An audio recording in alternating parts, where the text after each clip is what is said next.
I never thought I'd spend my wedding night sobbing in a 5-star hotel bathroom while my husband banged on the door, begging me to come out. But that's exactly where I was, makeup smudged, hair falling out of its perfect chignon, hugging the cold marble floor while my $15,000 gown lay in a wrinkled heap across the counter. It should have been the happiest day of my life. Instead, it was the night I finally admitted to myself that my family never wanted to see me happy, especially my sister, Claire. I know that sounds dramatic, but let me paint you a picture. Claire was always the golden girl, the one with the perfect grades, the perfect friends, the perfect life. Growing up, she made me feel like a guest star in my own family, and even though we're both adults now, me, 28, her, 30, she hasn't changed. She still thrives on making me feel small. The whole nightmare started when she walked into my bridal suite hours before the ceremony, took one long, slow look at my dress, and laughed. Not a polite giggle, not even a mean smirk. She threw her head back and laughed.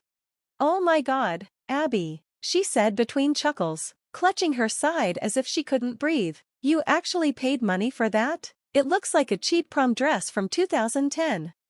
Her words sliced right through me. My hands instinctively smoothed the satin bodice, fingertips brushing over the intricate lace I'd spent months choosing. This dress wasn't just fabric. It was me. I had scrimped and saved for it, turning down vacations and dinners out to afford the designer gown I'd dreamed of since I was a teenager. And here was Claire, effortlessly tearing me apart minutes before I was supposed to walk down the aisle. I tried to laugh it off, but my throat was tight, and I could feel tears threatening to ruin my carefully applied makeup. "Thanks for your opinion, Claire," I muttered, forcing a smile. But she didn't stop. She stepped closer, twirling a strand of her perfectly curled blonde hair and whispering just loud enough for me to hear, "No wonder Mom and Dad said you don't have an eye for fashion."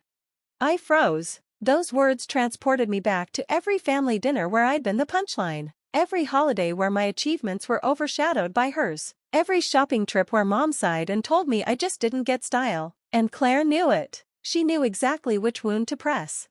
It wasn't just about the dress. It was about everything. For a moment, I thought I could brush it off. After all, I was about to marry the love of my life, Liam. I'd spent years building a career, saving for this day, curating every detail so I could finally feel special. But Claire's smirk haunted me as I stood at the altar, her cruel laughter echoing in my head even louder than the string quartet. When I looked at the crowd, she was there in the front row, whispering to our mother, both of them smirking. It was like they were sharing an inside joke about me. My chest tightened, and for a second, I wondered if I was making a mistake marrying Liam, not because of him, but because I'd spent my whole life trying to earn the approval of people who clearly despised me. And that's when something in me snapped. I smiled through the ceremony. I said I do. I danced. I laughed. I played the perfect bride, but deep inside, I made a silent vow. Claire was going to regret mocking me. She would regret making me feel small on the biggest day of my life. The thing is, Claire underestimated me. She always has. She thought I was the quiet, awkward little sister who wouldn't fight back. She thought I'd cry, crumble, and let her win like always. But this time, I wasn't going to cry. Not in front of her. Not anymore. This time, I was going to burn her entire world down, and I'd do it while wearing a gown she could never afford in her wildest dreams. I grew up in a small suburban town where everyone knew each other's business, and in my family, appearances were everything. My parents, David and Margaret, had this unspoken obsession with being that family, the picture-perfect one everyone envied, and for them, that meant Claire was their masterpiece. Claire was the kind of girl people wrote songs about in high school. She was prom queen, captain of the cheer squad, and valedictorian all in one. Even as adults, people in town still talked about her like she was royalty. She had this effortless beauty, honey blonde hair, green eyes, and a smile that made people melt. And she knew it. She wielded it like a weapon. Me? I was the quiet one, the bookworm, the girl who'd rather spend Friday night curled up with a novel than at a party. I wasn't ugly, but standing next to Claire, I may as well have been invisible. Mom used to tell me I was cute in my own way, which was her polite way of saying I'd never measure up. Dad, well, he was distant, always too wrapped up in work to notice much about either of us. Growing up, I learned early that if I wanted approval in my family, I had to earn it. So I worked hard. I put myself through college on scholarships, got a marketing job at a tech startup, and climbed my way into a managerial position by 27. I bought my own condo. I built a life I was proud of. But no matter what I accomplished, Claire always overshadowed me. She'd show up to family dinners dripping in designer clothes, talking about her latest vacation or the luxury car her fiancé bought her. I'd show up exhausted from working 60-hour weeks, and Mom would still gush over Claire like she'd hung the moon. "Your sister just has such taste," Mom would say, eyeing my outfit like I'd gotten dressed in the dark. Claire would smirk, and I'd laugh it off, but it chipped away at me, slowly, quietly, until I stopped trying to impress them at all. Liam was the one person who made me feel seen. We met at a conference 3 years ago. He was this calm, grounded presence in a sea of arrogant tech bros. He liked that I was ambitious but not flashy. He told me I had this quiet strength about me, a phrase no one had ever used to describe me before. He loved me for me, and for the first time, I started to believe I was enough. When we got engaged, I thought maybe, just maybe, this would be the moment my family finally celebrated me. I envisioned Mom crying happy tears, Claire squealing with excitement, all of us shopping for dresses together like those cheesy rom-coms. Instead, Claire's reaction was a shrug. Literally, she just shrugged and said, "Well, I guess Liam's taste is better than I thought." That's Claire. She could never outright congratulate me. It was always a backhanded comment, a subtle dig, a reminder that I was beneath her. And my parents? They barely reacted at all. Dad said, "Marriage is a big responsibility. Hope you're ready." Mom asked if I'd considered losing a few pounds before dress shopping. I laughed it off, like always, but I think that's when the seed was planted, that quiet voice inside me whispering, "They will never respect you. They will never see you as equal." So I decided I'd stop trying to earn their approval and focus on building the wedding of my dreams. Liam and I weren't rich, but we worked hard, saved every penny, and splurged on the things that mattered to us: a gorgeous vineyard venue, a live band, and my dream dress. The dress, God, I remember the first time I put it on. It was an off-the-shoulder silk satin gown with hand-stitched lace and a sweeping cathedral train, the kind of dress you see in bridal magazines and think, I could never pull that off. But when I looked in the mirror, I didn't see the awkward little sister anymore. I saw a bride, a woman, someone worth celebrating. I didn't tell Claire how much it cost because I knew she'd scoff. I didn't invite her to the fitting because I knew she'd roll her eyes. I thought if I just showed up in it on the big day, maybe, just maybe, she'd finally see me as her equal. But Claire doesn't do equal. She does dominance and humiliation. Which brings me back to that morning in the bridal suite, when she laughed in my face like I was some pathetic little joke. I remember looking around that room, the soft blush curtains, the sparkling champagne glasses, the wedding planner bustling around, and feeling completely alone. My bridesmaids were trying to calm me down. Liam was sending me sweet texts, but Claire's laughter was louder than all of it. And that's when something inside me shifted. I'd spent my whole life letting her walk all over me, but not anymore. This wedding wasn't just about marrying Liam. It was about reclaiming my dignity. And if Claire wanted to play games, fine, I'd play. I'd play harder than she ever imagined. The day before the wedding was a whirlwind. The vineyard venue was already buzzing with decorators, florists, and caterers, and I tried to immerse myself in the chaos to avoid thinking about my family. But like a shadow, they were everywhere. Claire in her designer sunglasses, Mom barking orders like she owned the place, and Dad silently sipping wine like he was at a business meeting instead of his daughter's rehearsal dinner. I watched Claire glide through the venue like she was the star of some lifestyle magazine shoot. She wore a silk cream jumpsuit that probably cost more than my wedding gown, and her fiancé, Josh, trailed behind her carrying her handbag like a loyal assistant. She made everything look effortless, even cruelty. "Abby, darling," she purred as she approached me, her sunglasses perched on her head, glossy waves cascading down her shoulders. "The flower arrangements are cute." Cute. I'd spent months working with the florist to create this ethereal, romantic look with blush roses and wild greenery, and all Claire could muster was cute. "Thanks," I said with a polite smile, because that's what I always did, smile and swallow my anger. She tilted her head, eyes scanning the venue. You know, I would have gone with orchids. They're so much more elevated. Josh snorted under his breath like she'd just cracked a hilarious joke. Liam's sister, Hannah, my maid of honor, shot me a look that said, "Do you want me to say something?" I gave her a small shake of my head. There was no point. Claire was a master at passive-aggressive digs, and if you called her out, she'd just play innocent.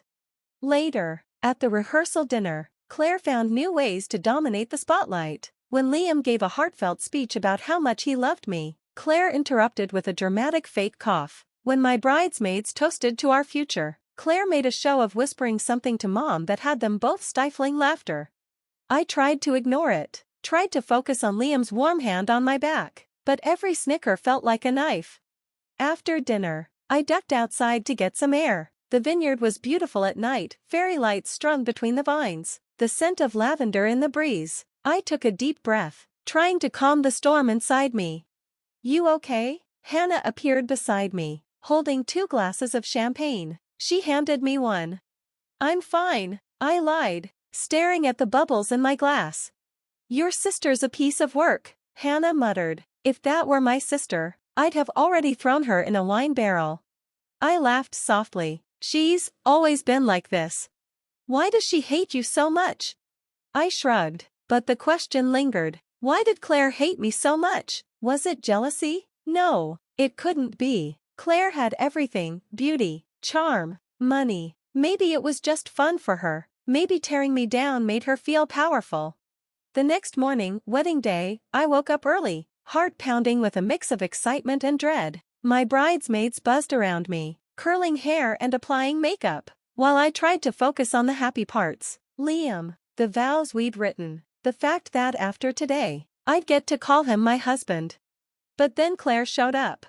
She swept into the bridal suite like a storm, wearing a skin-tight emerald green gown that would have been stunning at a gala but felt wildly inappropriate for someone else's wedding. The train dragged dramatically behind her, and her makeup was bold, too bold, almost theatrical.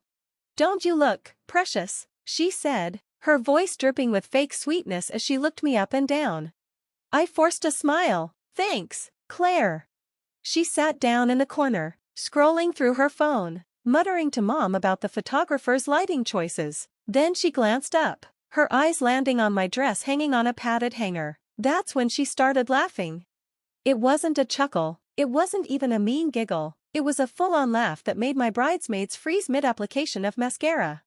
"Is that the dress?" she said between fits of laughter. "Oh my God, Abby, you look like a cupcake. No, worse, like a cheap debutante at a small-town pageant."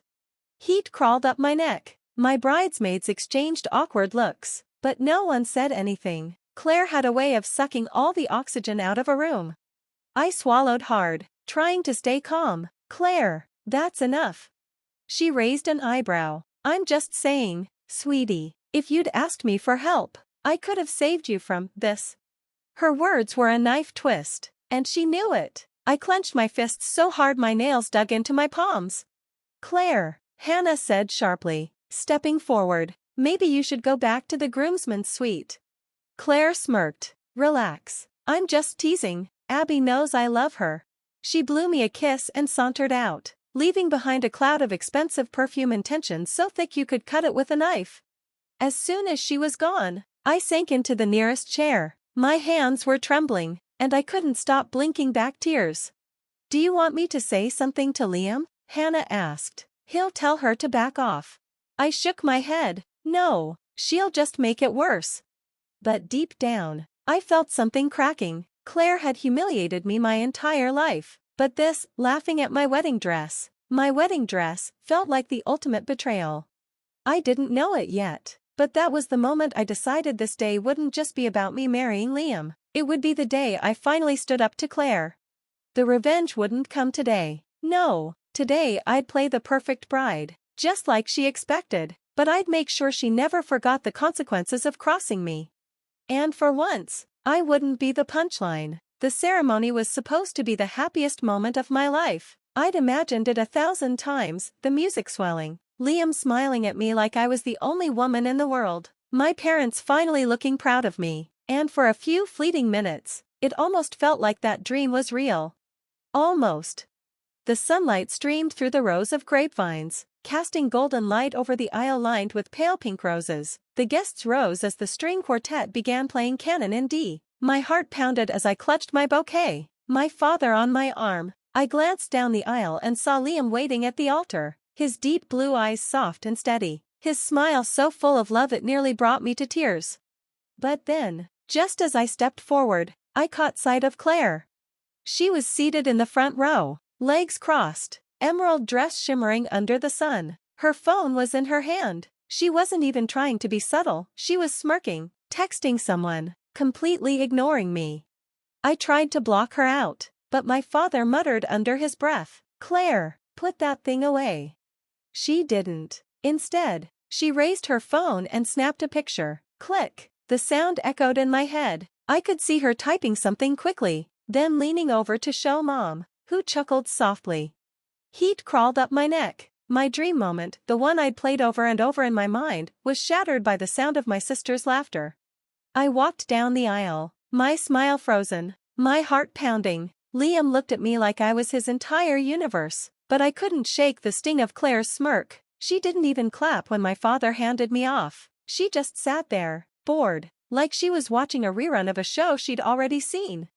The ceremony went on, but I barely heard the officiant's words. All I could see was Claire's phone in her hand, her perfectly arched brows raised as she sent another text. I felt like I was 12 years old again, wearing hand-me-downs while Claire showed off her new designer shoes at the dinner table. I could practically hear her voice in my head, "Look at Abby, playing dress up. How cute."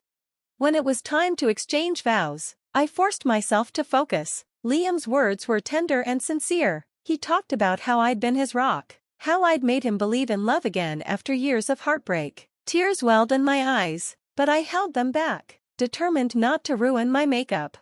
Then it was my turn. I took a deep breath and began reciting the vows I'd spent weeks perfecting. I poured every ounce of love I had for Liam into those words, and right as I said, "You make me feel like I'm enough," I heard it, a stifled laugh. "Claire." I glanced at her, and sure enough, she was smirking again, covering her mouth with her hand. Mom leaned toward her, whispering something, and they both chuckled quietly. It felt like someone had punched me in the gut. I finished my vows with a shaky voice, and Liam squeezed my hands gently, a silent reminder that he was there, that I wasn't alone. But I felt humiliated, exposed. My sister had managed to taint even this sacred moment. After the ceremony, guests flocked to us with hugs and congratulations. I plastered on my best happy bride smile, thanking everyone, but I couldn't stop scanning the crowd for Claire. And then I saw her again, standing with a group of her friends near the bar. She was showing them something on her phone, a picture of me, judging by the angle, and they were laughing. I froze. My maid of honor, Hannah, followed my gaze and clenched her fists. "She's mocking you," she hissed. I felt my stomach churn. I excused myself from the group I was talking to and stormed toward Claire, my heels clicking against the cobblestone path. "Claire," I said sharply, "what are you showing them?" She turned to me, her expression innocent. "Oh, relax, Abby. I was just showing them your dress. It's a bold choice." Her friends snickered. One of them muttered, "Looks like something from a vintage thrift shop," and they all laughed harder. "Are you serious?" I whispered, my voice shaking with fury. Claire smirked. "What? It's a joke. Don't be so sensitive, sweetie." Hannah stepped forward. "You're out of line, Claire." Claire shrugged. "I'm just being honest. Not my fault Abby can't take a little teasing." The words hit me like a slap. A little teasing. That's what she called it. Years of ridicule, subtle digs, and humiliations, all brushed off as teasing. Something inside me snapped. "You know what, Claire?" I said, my voice low but sharp. "Enjoy yourself tonight, really. Drink, dance, take all the pictures you want, because this is the last time you'll ever get away with treating me like this." Her smile faltered for a split second, just a flicker, but then she laughed. "Oh, scary. What are you gonna do, Abby? Write a mean email?" I didn't answer. I just walked away, my heart pounding so hard it hurt. That's when the plan started forming in my head. I didn't know the details yet, but I knew one thing for certain: I wasn't going to let her ruin this day. Not again. By the time I reached Liam, who was chatting with his groomsmen, my fake smile was back in place. He looked at me, concerned. "You okay, baby?" I nodded. "Yeah, I'm fine." But I wasn't fine. I was done. Done letting Claire humiliate me. Done being the family joke. Done pretending her cruelty didn't hurt. If Claire wanted a war, she'd just declared it. And I don't lose wars. The reception hall looked like something out of a fairy tale, soft candlelight flickering on every table, crystal chandeliers glinting above us, the smell of roses and lavender filling the air. Guests were laughing, glasses clinking, the band playing soft jazz as people settled into their seats. On the surface, everything was perfect. But beneath the smile I wore like armor, I was seething. My heart still pounded from the confrontation with Claire, and every time I caught a glimpse of her emerald dress gliding through the crowd, I felt my fists tighten. She was laughing again, clinking glasses with Josh and her little entourage, basking in the attention like she was the bride. She thrived on it. "Hey, babe." Liam slipped an arm around my waist, his lips brushing my ear. "You look stunning. You doing okay?" I plastered on a smile for him. "I'm perfect." He studied me for a moment, clearly unconvinced, but he didn't push. That was one of the things I loved about him. He knew when to give me space. He kissed my temple and went to check on the photographer. I stood there for a moment, scanning the room. Everyone seemed so happy. My coworkers were laughing over glasses of champagne. My college friends were taking selfies. Liam's family was dancing already. It should have been the happiest night of my life, but instead, I felt like a guest at my own wedding. Claire had that effect. "Abby, honey." Mom appeared beside me, her diamond necklace catching the light. "Everything looks beautiful. You did a wonderful job." Her words should have felt like a compliment, but her tone was flat, almost like she was just checking a box. "Thanks, Mom," I said softly. She glanced over my shoulder. "Your sister looks stunning tonight, doesn't she? That dress is divine." She really knows how to make a statement. I bit back a bitter laugh. Of course, even on my wedding day, Claire was the star. "Yeah," I muttered, "she really does." Mom didn't notice the edge in my voice. She was too busy waving Claire over. "Claire, darling, come take a picture with us." Claire sauntered over, her emerald dress hugging her figure like it had been custom-made. She slipped an arm around my waist for the photo, leaning close enough for only me to hear. "Don't slouch, Abby. It makes your dress look worse." I froze, my smile fixed for the photographer's flash. "Perfect," Mom chirped. "You two are just gorgeous, my girls." Claire beamed at the camera like she'd won an award, while I felt my stomach twist into knots. "Excuse me," I muttered, stepping away before anyone could stop me. I ducked into the hallway, heels clicking on the marble floor, and slipped into a quiet storage room. The second the door shut, I let out a shaky breath and pressed my back against the wall. Tears pricked my eyes, but I refused to let them fall. Not tonight. I stared at my reflection in the small mirror on the wall. My makeup was flawless, my gown glimmered under the dim light, and yet I felt invisible, humiliated, small. "Get it together, Abby," I whispered to myself. And then I thought of something Liam once told me: "You're stronger than you think you are." He was right. I wasn't a little girl anymore. I wasn't the awkward teenager Claire used to bully. I was a woman who'd built a life on her own terms, and I wasn't going to let her ruin this. I pulled out my phone, scrolling through my contacts, and texted someone I hadn't spoken to in months. "Hey, can you do me a favor tonight? Need something for tomorrow." It was a long shot, but if this worked, Claire's laughter wouldn't just stop, she'd choke on it. By the time I returned to the reception, my smile was back in place. No one suspected a thing. "Where'd you go, gorgeous?" Liam asked, pulling me close. "Bathroom," I said smoothly. He kissed me softly, and for a moment, the world felt okay again. His love was a warm, steady anchor keeping me grounded, but even as I danced with him, swaying to the music, I could feel Claire's eyes on me. I glanced over Liam's shoulder and saw her at the bar. whispering to Josh while staring at me with a smug grin.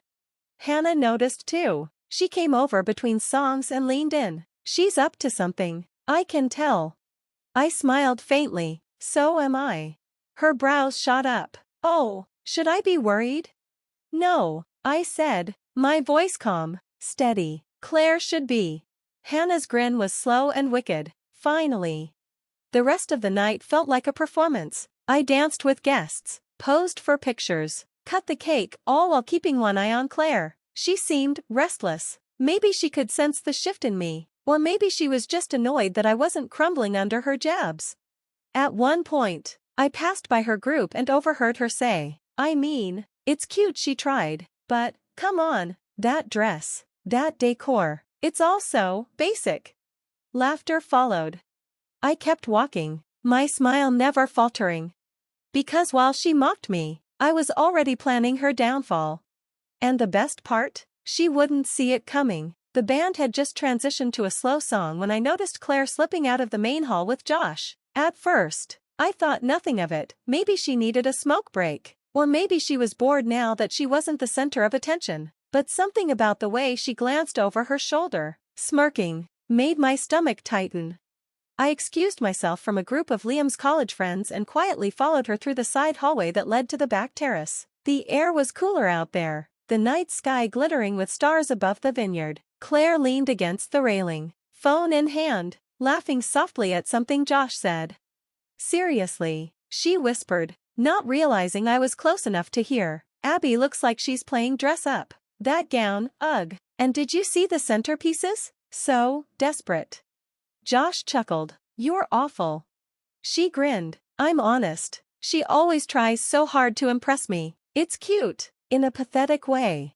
The words sliced through me like glass. I stepped back, pressing myself against the wall so she wouldn't see me. My fingers curled into fists. That's all I was to her, a joke, a punchline. I slipped back into the reception quietly, forcing my face into a smile again. The party was in full swing, laughter and music filling the air. Guests were dancing, kids were running between tables, and the photographer was snapping candids. No one noticed the storm brewing inside me. Hannah found me near the dessert table. You okay? You look murderous. I'm fine, I said calmly, just confirming what I already knew. She narrowed her eyes. Which is? That Claire has never, and will never, respect me. Hannah exhaled sharply. Want me to cause a scene? 'Cause I will. I can spill this champagne on her in a heartbeat. I actually laughed, and it felt good, tempting, but no, that's too easy. And that's when I made a decision. Claire loved two things more than anything, attention and control. If I could take both away from her and do it in a way she'd never see coming, that would be real revenge. I glanced across the room at her. She was holding court at a table near the front, laughing loudly at something Josh said. All eyes on her emerald dress. She looked untouchable, but she wasn't. I checked my phone. My contact had already texted back. Absolutely. Consider it done. Tomorrow morning. Perfect. Everything okay? Liam's voice pulled me from my thoughts. He slid an arm around my waist. His smile. Soft. You've been distant tonight. I turned to face him, cupping his cheek. I'm just overwhelmed. Everything's so beautiful. And you? I smiled. You're perfect. His eyes softened, and he kissed me gently. For a moment, the noise and chaos faded. It was just us. I love you, he whispered. I love you, too, I said. And I meant it. More than anything, I wanted to focus on him, on us. But I also knew this, if I didn't deal with Claire now, if I didn't finally stand up for myself, she'd taint every memory of this day. Dinner was served, and speeches began. Liam's best man gave a hilarious toast, making everyone laugh. Then it was Hannah's turn. She made me cry with her heartfelt words about sisterhood and chosen family. And then, of course, Claire had to grab the microphone. Hi, everyone, she said, her voice dripping with confidence. I'm Claire, Abby's older sister. You all know me, I'm sure. There were polite chuckles from the guests. Claire smirked. I just want to say how surprised I am that we're here tonight. She paused for dramatic effect. I mean, growing up, Abby was the shy one. The awkward one. The one who'd rather hide in her room with a book than, socialize. My jaw clenched. I could feel every eye in the room on me. But look at her now, Claire said brightly. She's blossomed. And she managed to snag Liam, who's honestly, wow. She winked at Liam and people chuckled. I mean, Abby, you've really outdone yourself. It was framed as a compliment, but the condescension was thick enough to choke on. She went on for a few more minutes, sprinkling in backhanded compliments and funny childhood stories that painted me as some pathetic wallflower. The guests laughed awkwardly, unsure if this was supposed to be heartwarming or humiliating. When she was finally done, she handed me the mic. Your turn, sis. I took it with a smile that probably looked sweet but felt like steel. Thank you, Claire, I said, my voice steady. It's always interesting hearing your perspective. The crowd chuckled. Claire smirked, clearly thinking she'd won. But she hadn't. Because as I looked around the room at the guests who were laughing politely at her digs, at my parents who were smiling proudly at her performance, I made a vow. Tomorrow, this would all change. Tomorrow, everyone would see Claire the way I've always seen her. And Claire? She'd never mock me again. After Claire's toast, the rest of the night passed in a blur. Guests danced, drank, and laughed, completely unaware of the way my chest felt tight with humiliation. Every time I glanced at Claire, she was laughing, glowing in that emerald dress, and looking like she owned the night. And the worst part? My parents adored her for it. I caught Mom wiping away tears of laughter during Claire's speech, her manicured hand pressed to her mouth like she couldn't contain her pride. Dad clapped her on the back afterward, telling her she always knew how to work a crowd. Neither of them said a single word about how I felt, about how Claire had basically reduced me to a childhood punchline on the most important night of my life. That was always the dynamic. Claire, the golden child, the star, the one who shined so brightly that no one noticed she cast shadows over everyone else. Me, the quiet one, the bookworm, the sensitive one. Sensitive was their favorite word for me, as if caring deeply was some kind of flaw. Liam noticed, of course. After the speeches, he slipped his hand into mine and whispered, "Ignore her. She's jealous." I smiled softly at him, but deep down, I didn't believe it. Claire wasn't jealous of me. She never had been. She didn't need to be, she'd always been the one with power. She didn't mock me out of insecurity. She mocked me because she could. That realization hurt more than I expected. By the time the night wound down, I'd gone into autopilot. I thanked guests, posed for photos, hugged family members. My cheeks hurt from smiling. Inside, though, a different Abby was stirring, one that was tired of playing small, tired of letting Claire write the story of who I was. When Liam and I finally slipped into our honeymoon suite, I collapsed onto the bed, the gown pulling around me like a broken halo. He knelt beside me, gently removing my shoes. "You okay?" he asked softly. "I'm fine," I lied. He studied me for a moment, then kissed my forehead. "You were beautiful tonight. Don't let her take that from you." I wrapped my arms around him, burying my face in his chest. He was right, she had taken something from me tonight. But I wasn't going to let her keep it. While Liam showered, I sat at the vanity, carefully unclasping my jewelry. My phone buzzed on the counter. A message from my contact lit up the screen. "We're confirmed for tomorrow morning. 9 a.m. sharp." A rush of adrenaline shot through me. This was it, the first step in reclaiming my narrative. I typed back a quick, "Perfect. Thank you," and slipped my phone away before Liam came out. The plan was already in motion. Morning came early. The sun hadn't fully risen when I slipped out of bed, careful not to wake Liam. My gown was folded neatly over a chair, my veil draped like a whisper. I took one last look at the room, at Liam sleeping peacefully, at the chaos of gift bags and flower petals scattered on the floor, and grabbed my overnight bag. By 8:45, I was pulling up to the boutique. The same boutique Claire had mocked me for even stepping foot in. "Sweetheart, that store is way out of your league," she'd said when I'd first mentioned it months ago. They don't do discount racks. She'd said it like a joke, but I remembered the look in her eyes, that familiar gleam that said she meant it. The shop owner, Lydia, greeted me with a warm smile as soon as I walked in. "Abby, you look radiant." "Congratulations again." "Thank you," I said softly, glancing around the pristine boutique.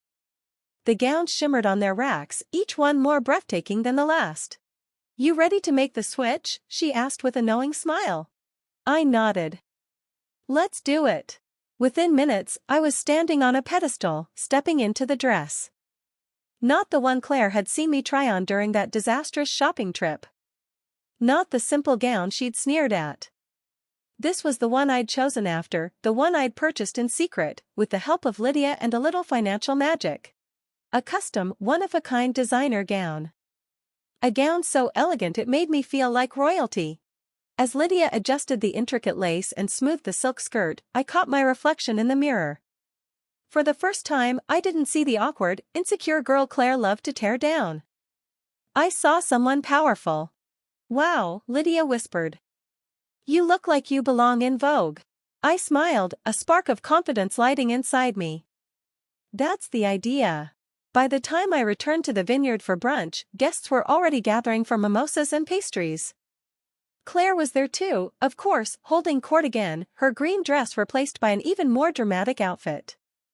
She turned as I stepped through the doors, her smile faltering for just a second. Because I wasn't wearing the dress she'd mocked. I was wearing this. Gasps rippled through the crowd as heads turned. Lydia had rushed the alterations to perfection, and the gown flowed like liquid light as I walked. Claire blinked rapidly, masking her reaction with a tight smile. "Oh, wow," she said, her voice faltering slightly. "You changed?" I said casually, gliding past her. "I thought this one suited me better." The guests swarmed me, complimenting every detail of the gown. I smiled graciously, savoring every second of Claire's stunned silence. For once, I was the one stealing the spotlight, and I wasn't even trying. But this was only step one. Because I knew something Claire didn't. Tomorrow morning, the bridal magazines would feature this gown on their front pages. Photos of me in it would go viral. The boutique would tag me, designers would repost me, and Claire, who lived for being the center of attention, would have to watch as her little sister became the talk of the wedding world. And that wasn't all. No. This was just the beginning. The brunch was supposed to be calm, a soft landing after the chaos of the wedding night, but nothing felt calm. Guests milled about with mimosas, laughter echoing through the sunlit vineyard hall. The smell of fresh croissants and roses filled the air. The scene was picture perfect, but I could feel Claire's eyes on me like daggers. She hadn't said much since I walked in wearing the gown. She'd kept her smile plastered on, laughing at guests' comments, pretending to be unfazed. But I knew her. Every little twitch of her perfectly arched brow, every glance at me that lingered a second too long, every fake laugh, she was unraveling. I was sitting at a table with Hannah, who was gleefully scrolling through Instagram. "You're already trending, babe," she whispered, flashing me her phone. Sure enough, one of the guests had tagged me in a photo, and it was blowing up fast. The comments were full of words like goddess, icon, and actual royalty. "She's dying inside," Hannah said with a smirk. I glanced over at Claire, who was talking animatedly to a group of guests but kept flicking her eyes toward me. Her smile didn't reach her eyes. "I know," I murmured, "and we're just getting started." Hannah chuckled. "I love this version of you." But just as I was beginning to enjoy the moment, Claire excused herself from her little circle and strode toward me, her heels clicking sharply against the hardwood floor. Her emerald earrings sparkled in the sunlight, and her face was the picture of calm, too calm. "Abby," she said sweetly, leaning down to kiss my cheek, "can I borrow you for a moment?" Hannah arched a brow. "Should I come as backup?" "No, it's fine," I said, forcing a smile. Claire's grip on my arm was light but firm as she led me down the hallway to a private lounge. The second the door clicked shut, her mask dropped. "What the hell are you doing?" she hissed. I blinked innocently. "What do you mean?" Her jaw clenched. This stunt, showing up today in that dress. Did you rent it just for attention? Is that what this is? Because you're embarrassing yourself." I tilted my head, letting her words roll off me. Funny, I said softly. Everyone else seems to love it. Her eyes narrowed. Abby, stop playing dumb. I crossed my arms. No, Claire, you stop. Stop pretending this is about me embarrassing myself. You're angry because, for once, it's not about you. Her lips parted, but I didn't give her a chance to respond. I heard you last night, I said, my voice steady, out on the terrace. You and Josh, talking about how pathetic I am, how I'm playing dress up, how I'm cute in a pathetic way. Color drained from her face, she opened her mouth, then closed it again. You've spent our whole lives doing this, I continued, my voice trembling now, but I didn't stop, tearing me down, mocking me, making sure I know I'll never be as perfect as you. And for years, I let it slide because I thought, maybe that's just how sisters are, maybe I was overreacting. Abby, she started, but I cut her off. No, you don't get to talk right now. I took a step closer, lowering my voice. Do you know what it feels like to grow up constantly being the joke in your own family? To have every accomplishment, every dream, dismissed with a laugh or a smirk? You've always had this need to be better than me, and I let you make me feel small. Claire swallowed hard, her composure slipping. I didn't mean. Yes, you did, I snapped. You meant every word. You meant it when you told me I couldn't pull off that gown. You meant it when you made jokes about Liam choosing me. You've always meant it. Tears stung my eyes, but I didn't look away. And I'm done letting you write my story. Claire's lips trembled for a fraction of a second, but she quickly plastered on that familiar icy smile. So what, Abby? You bought a dress. Congratulations. You look great. Does that make you feel better? I laughed, a sharp, humorless sound. This isn't about the dress, Claire. This is about showing everyone who you really are. Her eyes narrowed. What's that supposed to mean? I smiled softly. You'll see. For the first time in my life, I watched Claire lose control. Her jaw tightened. Her hands fidgeted. Her eyes darted around like she was searching for a comeback she couldn't find. She wasn't used to me standing up to her. She wasn't used to losing. Abby, she started, her voice quieter now, almost pleading. I turned to leave, pausing at the door. You should get comfortable with this feeling, Claire, because it's only going to get worse. And with that, I walked out, my gown sweeping behind me like a cape, leaving her alone in that lounge. When I stepped back into the brunch, guests turned to look at me again, complimenting my dress, asking for photos. I smiled, posed, and played the perfect bride while Claire lingered in the doorway, watching silently. Hannah appeared at my side, handing me a glass of champagne. So, she whispered, what did she say? Doesn't matter, I said with a smirk. She's rattled. Hannah grinned. Good. Now what's step 2 of this master plan? I glanced around the room, lowering my voice. You'll see tomorrow. By the time I'm done, Claire won't just be rattled. She'll be exposed. The brunch wound down slowly, with guests trickling out in pairs, their laughter and chatter fading into the crisp autumn air. Liam was busy thanking his groomsmen and collecting stray cards and gifts, so Hannah and I slipped away early, driving into town in her little hatchback. The second the car doors shut, she turned to me. Okay, you've been way too cryptic. Spill, what exactly is happening tomorrow? I grinned, glancing out the window as the vineyard disappeared behind us. You'll see. Abby, she groaned, smacking the steering wheel dramatically. You can't just drop ominous one-liners and expect me to chill. You're scaring me, in a good way. I laughed softly. Fine. You know how Claire's built this perfect image for herself? Instagram influencer, fashion darling, perfect daughter, all that? Hannah nodded. Yeah, it's nauseating. Well, I said, my voice dropping, she's not as perfect as she wants people to think. I have receipts. Hannah's head whipped toward me, eyes wide. Receipts as in texts, screenshots, recordings. I smiled, savoring the look of shock on her face. Remember the charity gala last year? The one Claire bragged about organizing for weeks? Yeah. She didn't organize it. She outsourced it to a PR firm and pocketed half the sponsorship money. Hannah gasped. Are you serious? I nodded. I've got the emails. I've been sitting on them for months.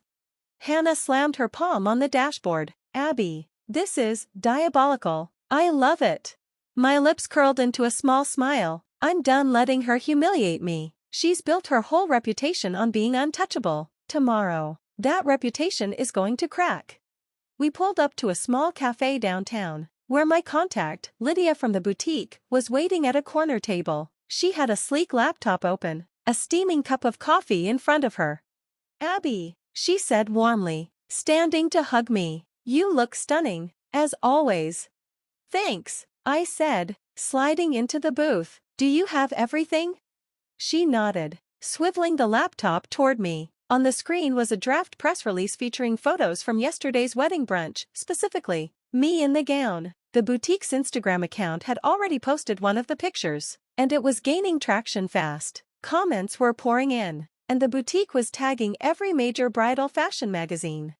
This is perfect, I said softly. By tonight, she won't be able to escape it.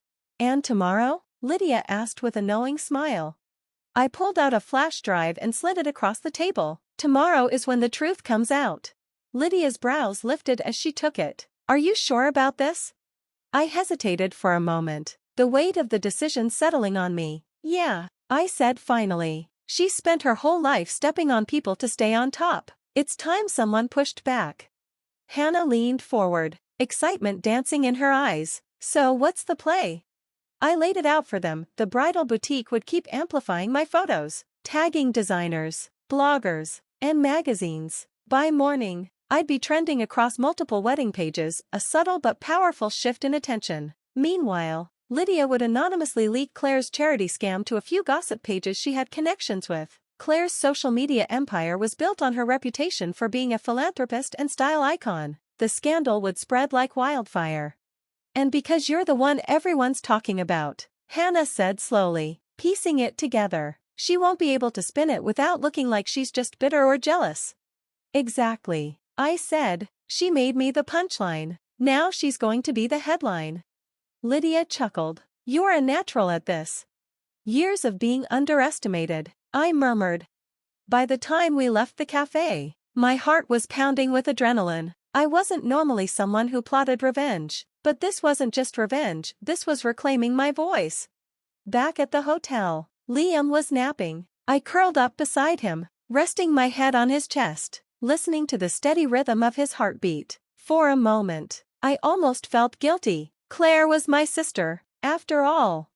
But then I remembered standing out on the terrace last night, overhearing her laugh about me like I was nothing more than a sad little girl playing dress-up. I remembered every time she made me feel like I didn't belong in my own family, every cruel joke disguised as sisterly teasing. No, she'd made her bed. That night, as the city lights glimmered outside our hotel window, I scheduled the emails and posts. The leaks would go live at 9 a.m. sharp. I queued up the press release, the photos, the carefully worded captions. By midnight, everything was locked and loaded. All I had to do was wait. Morning came like a jolt. My phone buzzed non-ST. And I rolled over, heart hammering, and grabbed it. The first notification was from Lydia. We're live. She's trending already. The second was from Hannah. Abby, it's working. I opened Instagram and nearly dropped my phone. My photo from the brunch had gone viral overnight. Bridal magazines, designers, even celebrities were reposting it. The comments section was a flood of praise, people calling me the most elegant bride of the year. Then I switched over to Twitter. That's where I saw it. #ClaireScandal was trending. Screenshots of her emails were everywhere. Gossip pages were running headlines about her charity fraud. Comment sections were brutal. I sat there in bed, the morning light spilling through the curtains, and felt a strange mix of satisfaction and peace. For once, the roles were reversed. Liam stirred beside me. Everything okay? He murmured sleepily. I turned to him, a small smile tugging at my lips. Better than okay. The brunch hall was buzzing before I even walked in. It was supposed to be a casual day after gathering with family and close friends, but when I stepped through the doors, I could feel it, the tension in the air was sharp enough to cut glass. Conversations stopped, heads turned, phones lit up like Christmas trees. "Abby," someone called, rushing over to show me their phone screen. My photo in the gown, my gown, was everywhere. Bridal bloggers, wedding magazines, even a fashion editor from Vogue had reposted it overnight. My notifications were a blur of heart emojis, congratulations, and comments like, "Who is this bride?" Iconic. Across the room, Claire sat stiffly at a table, her usually flawless composure cracking around the edges. Her makeup was perfect, her outfit immaculate, but her eyes betrayed her. She looked terrified. "Have you seen Twitter?" Hannah whispered, sliding up beside me. I nodded. "Oh yeah." Hannah smirked. "This is better than reality TV." I glanced around the room, scanning the faces. My parents were at the buffet table, whispering urgently while glancing at their phones. Liam was talking to one of his cousins, but I could tell by his raised eyebrows that he'd seen the headlines too. Then I heard it. "Oh my God, is that her sister?" A guest whispered. "She's the one who stole from that charity." Another voice, louder this time. I saw the screenshots. "She pocketed thousands." Claire's head whipped around, her jaw tightening. She stood abruptly, her chair screeching against the floor. The room fell silent. "Everyone needs to calm down," she said, her voice trembling just enough for me to catch it. "Those screenshots are fake. They're obviously fake." "Are they?" someone murmured from the back. Claire's eyes darted around the room, her composure slipping further with each passing second. "This is ridiculous," she snapped. "You're all just believing gossip." I took a slow sip of champagne, feeling Hannah's hand squeeze mine under the table. The whispers grew louder. Guests were scrolling through their phones, showing each other screenshots and articles. "Claire," Mom said sharply, stepping forward. "What is going on?" Claire's voice cracked. Nothing is going on. This is just some stupid rumor. I didn't." Her words faltered. And that's when Lydia made her entrance. She glided into the hall like she owned it, her boutique's logo emblazoned on the bag she carried. Guests recognized her instantly. She was well known in the bridal world. "Abby, darling," she exclaimed, beaming at me. "You look even more stunning than yesterday. I just wanted to stop by to congratulate you in person." "Lydia," I said warmly, standing to hug her, "you're too sweet." She turned to the crowd, clearly loving every second of the attention. "And I have to say, this gown, this custom piece, is causing quite the stir in the fashion world. Designers are calling it the wedding look of the year." Gasps and murmurs filled the room. Cameras flashed. Claire looked like she might faint. "Oh, and by the way," Lydia added casually, "a few bridal magazines have already reached out. They'd love to feature Abby in an upcoming spread." All eyes swung to me. I smiled graciously, feeling Claire's glare burn into the side of my face. "Congratulations, Abby," someone said. "You're a star." Claire's lips parted, but no sound came out. She was completely eclipsed. Then, as if on cue, someone's phone pinged with a new notification. The sound echoed in the silence. More pings followed. I glanced at my own phone. A major gossip outlet had just dropped an article titled, "Socialite Claire Reynolds accused of charity fraud, emails leak." It was brutal. Screenshots of her correspondence with the PR firm, evidence of her quietly pocketing sponsorship money, side-by-side photos of her flaunting charity events she hadn't actually organized.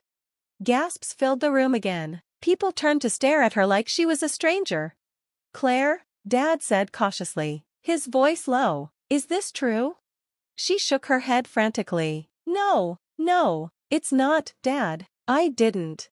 Mom stepped closer, her expression unreadable. "Claire, there are screenshots."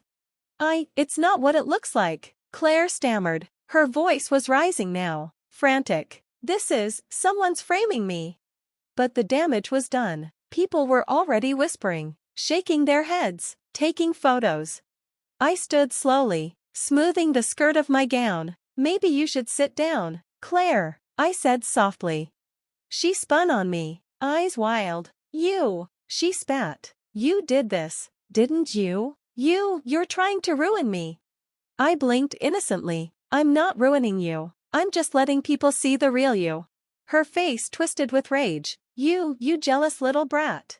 Enough, Dad snapped, his voice sharp. The entire room fell silent. Claire froze. Claire, he said again, softer this time, you need to leave. She gasped, stumbling back. What, Dad? Go home, Mom said firmly, her voice trembling. We'll talk later.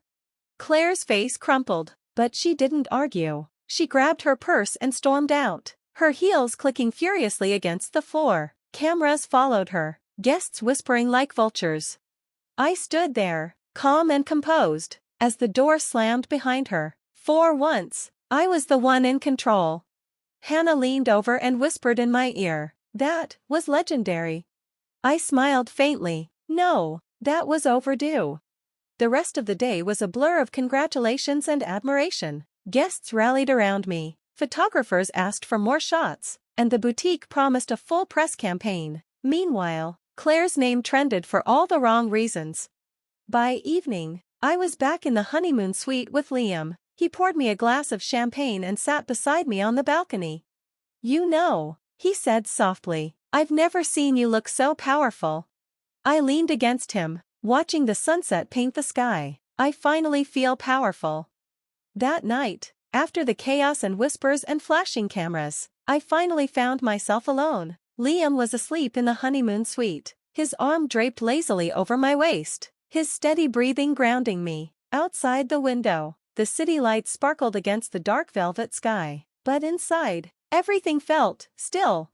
I padded over to the vanity, slipping out of the gown, and hanging it carefully in its garment bag. My fingers traced the silk, the intricate beadwork that had made it famous overnight. It wasn't just a dress anymore. It was a statement, a turning point, a symbol that I wasn't the meek little sister hiding in Claire's shadow anymore. My phone buzzed on the counter, another flood of notifications lighting up the screen. I silenced it and set it face down. I didn't need to read them to know what they'd say. Claire's scandal had exploded online. Her brand partnerships were pulling out. Influencers who once praised her were distancing themselves. She'd gone from fashion darling to fraud in less than 24 hours. And me? I was suddenly the bride who broke the internet. Bridal magazines were already requesting interviews. Designers were sliding into my DMs. Lydia texted me earlier to say this was the biggest press day her boutique had ever had. It was surreal.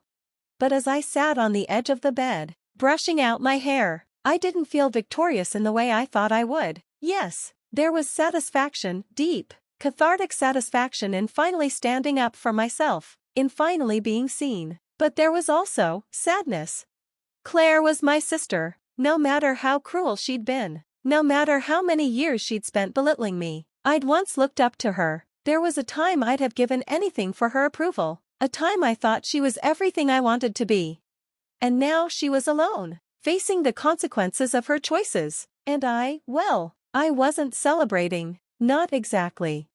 I thought back to our childhood, to the nights we stayed up late whispering in the dark, to the way she used to braid my hair before school, to the sister I thought I had, before everything became a competition, before every conversation turned into a subtle jab or a power play. People online were calling her a villain. Maybe she was, but I knew better. Claire wasn't born cruel. She'd been raised in a world where attention was currency, where being on top was survival, and somewhere along the way, she'd learned that stepping on me was the easiest way to climb higher.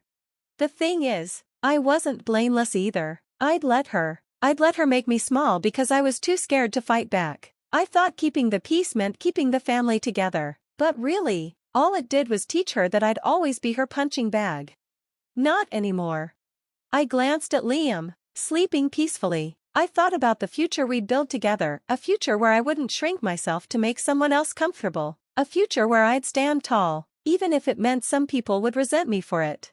That's when it hit me, revenge wasn't about destroying Claire, it was about reclaiming myself. The viral photos, the scandal, the whispers, they weren't the real victory. The real victory was that, for the first time in my life, I didn't need Claire's validation. I didn't need her approval to feel worthy.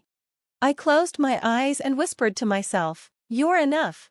And I believed it. The next morning, I woke up to another avalanche of notifications, but instead of diving into the drama, I set my phone aside and crawled back into bed with Liam. He pulled me close, kissing my forehead. "Ready for the honeymoon, Mrs. Carter?" he murmured. I smiled, more than ready. As we packed up and prepared to leave the vineyard behind, I caught a glimpse of myself in the mirror. No gown, no makeup, no cameras, just me. And for the first time, that felt like enough. Claire would recover eventually. She'd rebuild her image, find a way to spin the scandal, maybe even apologize. Or maybe she wouldn't. That was her path to choose. Mine was different now. If there's one thing I learned from this entire whirlwind, it's this: you teach people how to treat you. And if you stay silent long enough, you teach them they can get away with anything. Standing up for yourself doesn't always mean shouting the loudest. Sometimes, it's simply refusing to shrink anymore. Sometimes, it's quietly reclaiming your power and letting the world see you for who you really are. And that's worth more than revenge.